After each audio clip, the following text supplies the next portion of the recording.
आषाढ़ माह के कृष्ण पक्ष की एकादशी तिथि को योगिनी एकादशी का व्रत रखा जाता है। इस दिन भगवान विष्णु की पूजा करने से पापों से मुक्ति मिलती है।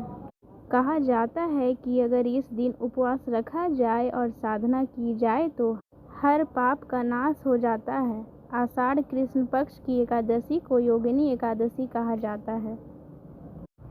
इस व्रत को रखने से घर में सुख, समृद्धि, शांति और खुशहाली आती है। इसके साथ ही सौभाग्य बढ़ता है।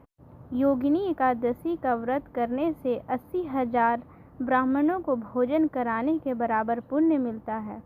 इस व्रत को लेकर मान्यता है कि यह एकादशी सभी पापों से मुक्ति दिलाती है।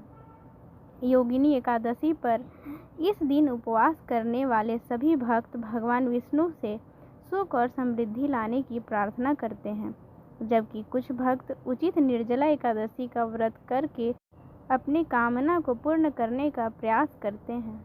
निर्जला एकादशी का अर्थ है कि इस उपवास में बिना पानी के ही पूर्ण उपवास को रखा जाता है।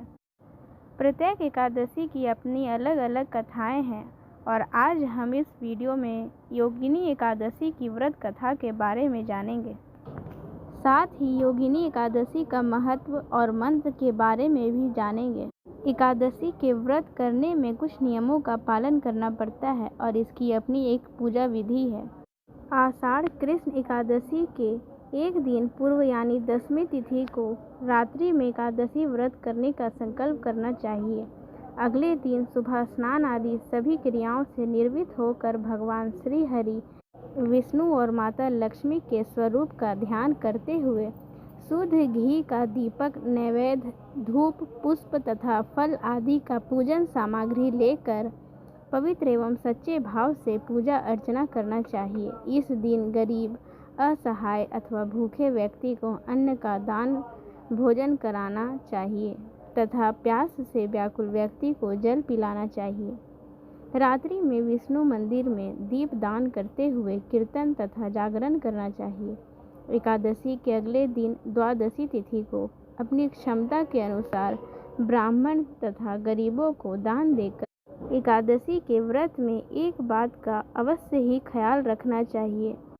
इस व्रत में पूरा दिन अन्न का सेवन निषेध माना गया है। इस व्रत में केवल फलाहार रहकर ही इस व्रत को पूजा करना चाहिए। 10वीं से लेकर पारण होने तक का समय सत्कर्म में बिताना चाहिए तथा ब्रह्मचर्य का पालन करना चाहिए।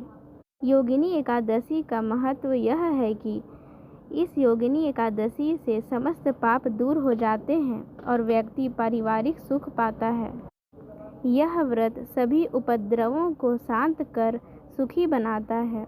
योगिनी एकादशी का व्रत करने से समृद्धि की प्राप्ति होती है। माना जाता है कि इस व्रत को करने से 80,000 ब्राह्मणों को भोजन कराने के बराबर पुण्य प्राप्त होता है। यह व्रत तीनों लोकों में प्रसिद्ध है। इस व्रत को विधिवत रखने से सिद्धि और सफलता मिलती है। कहते हैं कि इस व्रत के प्रभाव से किसी के दिए हुए श्राप का निवारण हो जाता है। यह एकादशी समस्त आदि व्याधियों को नष्ट कर सुंदर रूप, गुण और यश देने वाली कही जाती है। वर्तमान समय में यह व्रत कल्पतरु के समान है तथा इस व्रत के प्रभाव से मनुष्य के सभी कष्टों को भगवान हर लेते हैं तथा हर तरह के श्राप तथा समस्त पापों से मुक्ति दिलाकर यह व्रत पुण्य फल प्रदान करता है। योगिनी एकादशी व्रत कथा इस प्रकार है। अलकापुरी के राजा यक्षराज कुबेर के यहाँ हेम नामक एक माली कार्य करता था। उस माली का कार्य प्रतिदिन भगवान शिव के पूजन हेतु मानसरोवर से फूल लाना था। एक दिन उसे अपनी पत्नी के साथ रमण करने के कारण फूल लाने में बहुत देर हो गई। वह कुबेर की सभा में विलंब से पहुंचा।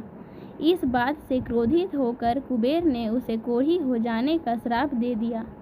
श्राप के प्रभाव से हेममाली इधर उधर भटकता रहा और भटकते भटकते वह मार्कंडेय ऋषि के आश्रम में जा पहुंचा।